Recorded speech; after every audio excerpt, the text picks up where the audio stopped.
अस्सलाम वालेकुम, welcome to IBEd institute. Dear students, उम्मीद होगी सब खैरियत से होंगे। स्टूडेंट्स, आज जो मैं कोर्स की आपको इन्फॉर्मेशन दे रहा हूँ वो है जी कार इलेक्ट्रिशियन कोर्स। इसको ईएफआई इलेक्ट्रिशियन भी बोलते हैं, कार ईएफआई इलेक्ट्रिशियन भी बोलते हैं। ठीक है जी। इसका फायदा ये है कोर्स को कि आप कैरियर अपॉर्चुनिटी बेहतरीन किस्म की बना सकते हैं, अच्छा मुस्तकबिल बना सकते हैं, अच्छी अर्निंग हासिल कर सकते हैं। और स्टूडेंट्स, ये कोर्स करने के बाद, क्योंकि ये मार्केट में इस वक्त आप कहीं भी चले जाएं, बहुत ज्यादा तेजी के साथ ये पॉपुलर होता जा रहा है कोर्स। इस कोर्स के फायदे बहुत हैं जी।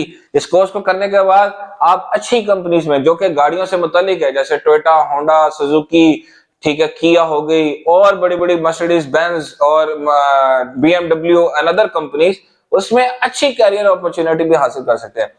डियर स्टूडेंट्स, इसके अंदर आप लो इन्वेस्टमेंट करके अपनी जाती वर्कशॉप बना के बहुत अच्छा बिजनेस भी बना सकते हैं।